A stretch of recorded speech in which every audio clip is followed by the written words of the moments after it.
अगर सनरूफ तुम खोल भी लो, उसमें से मुंडी निकाल भी लो, तो कोई तुम्हारी वीडियो बना के डाल देगा कि ये देखो, ये देश के गवार है। देखो मेरी बात सुनो, मैं तुमको साफ साफ बोलूंगा, कोई गाड़ी मत खरीदो भाई, कुछ मत खरीदो तुम। ये फेसलिफ्ट वेसलिफ्ट ये सब नौटंकीबाजी है, सारे मिलकर तुम्हारा बेवकूफ बना रहे हैं। भाई गाड़ी वही है यार, मैं आपको झूठ नहीं बोल रहा भाई, मैं सच बता रहा हूँ। हाँ जी, नमस्कार, जय हिंद दोस्तों, क्या हाल है सारे शेर भाई हो गए। तो भाई आपका भाई दिल्ली वापस आ गया। 3-4 दिन से मैं बाहर था भाई, बहुत बुरी हालत हो गई, बहुत गाड़ी चलाई मैंने भाई। कोई बंदा ना मेरी गाड़ी पे आई लव यू लिखकर चला गया, पता नहीं किसी लड़की का नाम वाम लिखकर दिल विल बना गया। अभी गाड़ी मैंने वॉश करवाई तब मैंने देखा। खैर ये तो एक फनी मोमेंट था जो मैं सोचा शेयर करता हूँ। अपनी गाड़ी को संभालो भाई। मैं बात करना चाहता हूँ ये टाटा के लवर्स से। टाटा लवर्स कहना गलत होगा, टाटा सियारा लवर्स से, क्योंकि टाटा सियारा ने भाई दूसरे ब्रांड्स के लोगों का जो दिल है वो भी जीत लिया कि भाई तुम हमें खरीद लो। पर भाई मुझे एक बात समझ नहीं आ रही, तुम्हारी डिमांड जो है ना, अरे भाई साहब कैसे कैसे कमेंट कर रहे हो तुम लोग। मतलब अभी तक ये था कि टाटा जो है अपनी बड़ी गाड़ियों में कोई एनए इंजन नहीं देता 1.5 लीटर का, तो भाई टाटा मोटर एनए इंजन लेकर आ गए। कई लोगों को लगता था कि भाई नेक्सॉन में मजा नहीं आ रहा, पंच में मजा नहीं आ रहा, तो टाटा मोटर्स नई गाड़ी ले आई कि तुम सियारा ले लो भाई, सब कुछ बढ़िया हो गया। अब कुछ लोग सडनली क्या कह रहे हैं कि भाई सीएनजी क्यों नहीं दे रहे इसमें। चलो वहां तक भी ठीक था। अब उसके बाद नया ट्रेंड पता क्या देखा मैंने रिसेंटली, मैंने इंस्टाग्राम पे भी देखा और मैंने कमेंट सेक्शन में भी अपने खुद के देखा कि भाई लोग कह रहे हैं कि ये जो गाड़ी है ये एक बड़ी गाड़ी है, और क्योंकि ये बड़ी गाड़ी है तो ये भारी गाड़ी है। भारी क्यों है? क्योंकि ये टाटा की गाड़ी है और टाटा का जो लोहा है वो मजबूत होता है। तो ये 1.5 लीटर एन इंजन जो है ये बेकार है, इसका कोई मतलब नहीं है, ये तुम्हें माइलेज देगा नहीं। अरे यार भाई हर चीज माइलेज ही होती है क्या? भाई आप मेरी बात समझो। पहली बात तो मुझे ये बात समझ नहीं आ रही, टाटा मोटर्स ने कुछ R&D करी है, कुछ सोच समझ कर ये गाड़ी बना रहे हैं, वो ये इंजन बना रहे हैं भाई, उसको आने तो दो, उसका कोई टेस्ट तो होने दो, लोगों को चलाने तो दो भाई। इतना गणितज्ञ क्यों बन रहे हैं हम? I mean, जो एक्सपर्ट है चलो एक्सपर्ट बन रहे हैं अपने, मैं तो भाई मैंने आपको एक्सपर्ट मानने बंद कर दिया।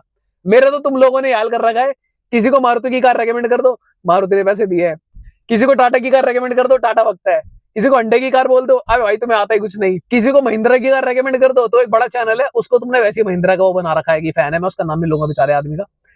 अरे भाई तुम यार मतलब, चलो ये मेरे बारे में नहीं है, पर भाई तुम टाटा मोटर्स से क्या चाह रहे हो? टाटा मोटर्स तुम्हें क्या बना कर दे? तुम्हें कोई 8वां नहीं भाई, तुम्हें 80वां अजूबा बना कर देंगे टाटा मोटर्स। एक तो टाटा मोटर्स की सबसे बड़ी गलती जो मुझे समझ में आ रही फिलहाल पता है क्या है? इस गाड़ी की डायमेंशन अभी तक रिवील नहीं है ढंग से। भाई नई बात सुनने में आ रही है कि इसका व्हील बेस 2700 mm का है। अब मैं तब से ये सोचे जा रहा हूं कि यार अगर ये कार 4300 mm की है, 2700 व्हील बेस कैसे निकाल दिया इन लोगों ने? तो इसका मतलब भाई ये कार बड़ी है, क्योंकि 2700 mm का व्हील बेस कहां होता है? 2700 mm का व्हील बेस होता है क्लैविस एल्काजार जैसी गाड़ियों में, ठीक है। और ये बात मैंने शुरुआती दिनों में बोली थी, मैंने अभी तक ये गाड़ी देखी नहीं है, मैं सच बताऊं, क्योंकि भाई मुझे टाटा ने इवेंट पे नहीं बुलाया। क्यों नहीं बुलाया? क्योंकि मैं सच बोलता हूं। पर भाई जिनको बुलाया उन्होंने देखकर भी नहीं बता पा रहे कि ये कितने क्या डायमेंशन है, किसी ने कुछ भी नहीं शेयर कर रखा भाई, तुक्केबाजी चल रही है हवा हवा में। अब क्योंकि कोई क्लैरिटी नहीं है तो बेचारे जो दूसरे क्रिएटर है जिनको समझ में आ रहा है कि भाई हमें अपना चैनल ग्रो करना है, हमें अपना इंस्टाग्राम ग्रो करना है, हमें कुछ तो ग्रो करना है लाइफ में, हमें कुछ तो करना है। वैसे भी लोग भाई वीडियो देख देख कर आगे बढ़ जाते हैं, हमें सब्सक्राइब कर लेते हैं, कार खरीद लेते हैं, फिर हमारी वीडियो देखनी बंद कर देते हैं। अब जो जैसे तैसे तो बेचारा एक सब्सक्राइबर जुड़ता है, तो भाई जिसके जो मन में आ रहा है वो बना रहा है। पर प्रॉब्लम ये है कि क्लैरिटी यहां पर किसी को कुछ भी नहीं है। मेरे से लोग क्वेश्चन कर रहे हैं कि भाई क्या ये जो इंजन है ये ब्रेजा जितनी माइलेज देगा? भाई मैं तो साफ साफ बोल चुका हूं, ये नहीं देगा ब्रेजा जैसी माइलेज। क्यों नहीं देगा? इसकी पावर देखो यार आप, ब्रेजा की पावर है 102 HP bhp, ठीक है। और ब्रेजा का जो पावर टू वेट रेशो है ना, उसके हिसाब से बहुत सटीक है। एक तो भाई तुम ना आधी अधूरी बात सुनते हो। परसों तरसों की बात है यार, मैंने ना कोई वीडियो बनाई थी, उसमें मैंने बोला कि विक्टोरिस के इंजन की कोई पावर है, विक्टोरिस में क्या पावर है? 102 HP। तो बंदे बोलने लग गए तो 102 HP कुछ नहीं होता, ब्रेजा में भी तो आता है। अबे भाई तो ब्रेजा की बात नहीं हो रही थी ना, विक्टोरिस की बात हो रही थी। विक्टोरिस एक 4300 mm की कार है और उसके हिसाब से 102 HP या 101 HP मुझे कम लगा। अगर आप उस सेंस में देखते हो ना भाई, मैं सारा हिसाब किताब अगर समझू, मैं अपनी ब्रेजा भी चलाकर आया हूँ हाईवे पे भाई, सिटी में मैंने इससे भाई एसी चला रखा था, गर्मी बहुत थी, तो भी मैंने 17 की माइलेज निकाल ली, जिसमें इस बार मैंने इसको 100 प्लस चलाया, 110 120, बीच बीच में रेस भी लगा ली भाई। मैंने कहा लगाओ रेस, भैंस की आग, चेक करें कि भाई नए E20 पेट्रोल जो आ रहा है उसमें कैसी भाग रही है। और पावर भी डलवा के मैंने रेस लगा कि भाई देखो क्या सीन। तो भाई मुझे तो ऐसा लगता है जिस पैसे में ब्रेजा आती है बहुत बढ़िया है। सियरा जो है देखो थोड़ी सी एक्सपेंसिव साइड पे जाएगी, जितना धीरे धीरे टाटा मोटर्स अब पत्ते खोल रहे हैं ना, मुझे ऐसी फीलिंग आ रही है कि ये 4300 mm से थोड़ी सी बड़ी होगी।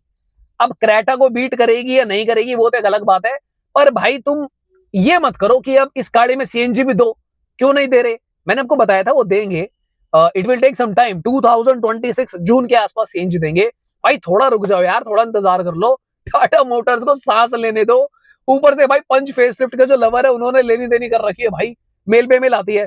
तुमने तो कहा था कि पंच फेसलिफ्ट आ जाएगी, कहां गई पंच फेसलिफ्ट? ओ भाई मुझे नहीं पता पंच फेसलिफ्ट कहां गई, टाटा मोटर्स बताएगा कि पंच फेसलिफ्ट कहां गई। मेरे दिमाग की हो चुकी है दही। मैं इस चक्कर में ना ब्रेजा फेसलिफ्ट का कोई अपडेट ही नहीं डाल रहा भाई, ब्रेजा फेसलिफ्ट का कोई अपडेट आ ही नहीं रहा, मैं सही बता रहा हूं, कोई अपडेट नहीं आ रहा। और मैं बेमतलब में वीडियो नहीं बनाना चाहता था ब्रेजा की, तो भाई मैंने तो नहीं बनाई। जब मुझे लगेगा कि कोई लॉजिकल ब्रेजा का फेसलिफ्ट आ गया तब बनाऊंगा, तब की तब बात करूंगा। फिलहाल मुझे कुछ नहीं पता, मेरा वैसे दिमाग खराब हो रहा है। मैं भाई घर पर आया, मैंने चेक करा मेरी जो फ्रंट की स्किड प्लेट है ना, उसका एक साइड का कोई प्लास्टिक का वो पूरा एक कॉर्नर ही उड़ गया कहीं। अब मैं ये बिल्कुल नहीं कह रहा कि मारुति घटिया कंपनी है, मारुति को उसको नया लगाना चाहिए, वो उड़ गया होगा भाई, कोई रीजन होगा। अब मैं भाई गाड़ी भगाऊंगा, कभी 140 भगा रहा हूँ, 60 भगा रहा हूँ, जो मन कर रहा है उतनी भगा रहा हूँ, उड़ गया होगा। देखो मेरी बात सुनो, मैं तुमको साफ साफ बोलूंगा, कोई गाड़ी मत खरीदो भाई, कुछ मत खरीदो तुम। ये फेसलिफ्ट वेसलिफ्ट सब नौटंकीबाजी है, सारे मिलकर तुम्हारा बेवकूफ बना रहे हैं। भाई गाड़ी वही है यार, मैं आपको झूठ नहीं बोल रहा भाई, मैं सच बता रहा हूँ। मेरे पास ब्रेजा का बेस मॉडल है, उसमें एक इंफोटेनमेंट सिस्टम लगा हुआ है, मैनुअल एसी है, टक टक वाला, ठीक है। इसके अलावा मेरे पास कोई फीचर नहीं है। मैं 4 दिन ट्रिप कर आया, मैंने दबाकर गाड़ी चलाई। हाँ एक रिवर्स कैमरा भी है, वो जरूरी है। भाई मुझे कोई नीड ही नहीं लगी, क्या फीचर चाहिए मुझे, क्या करना है? गर्मी इतनी पड़ रही, सर्दी में भी भाई गाड़ी मेरी तप गई, धूप आ रही है। पैनोरामिक सनरूफ होती भी तो मैं खोल नहीं पाता, सिंगल पेन होती तो भी मैं नहीं खोल पाता। अगर सनरूफ तुम खोल भी लो, उसमें से मुंडी निकाल भी लो, तो कोई तुम्हारी वीडियो बना के डाल देगा कि ये देखो ये देश के गवार है। एंड दे आर राइट, क्योंकि भाई सनरूफ इसलिए थोड़ी होती है, तो सनरूफ किस लिए होती है? हमारा क्लाइमेट कंट्रोल। मैं दिल्ली में रहता हूँ भाई, मैं सनरूफ से मुंडी निकाल भी लूंगा ना, तो मेरे नाक में घुस जाएंगे सारे pollutant. So long story short यार, मुझे लगता है भाई जो गाड़ी समझ में आती है ना उसको खरीदो, आगे बढ़ो जीवन में, और जो समझ में नहीं आती मत खरीदो। फेसलिफ्ट वेसलिफ्ट कुछ नहीं होता भाई। भाई मेरी गाड़ी में प्रोजेक्टर लगा हुआ है हेलोजन, ठीक है, और उसके साथ में मैंने एलईडी फॉग लैंप्स लगवा रखे हैं, तो थोड़ा बहुत मैंने काम करवाया हुआ है भाई। नाइट का थ्रो भी लाइट का मेरा बहुत अच्छा, कोई कंप्लेंट नहीं, कोई शिकायत नहीं। मैंने तुम्हें पूरा सारा ज्ञान बता दिया संपूर्ण, मैंने क्या क्या करा क्या नहीं करा और तुम क्या क्या करना। तो मिलते दोबारा किसी और दिन। अब तुम्हारे भाई को लग रही है भूख, सामने बिल्कुल बर्गर की दुकान, वहां जाके पे लूंगा 2-3 बर्गर और फिर सो जाऊंगा। कल मिलते हैं।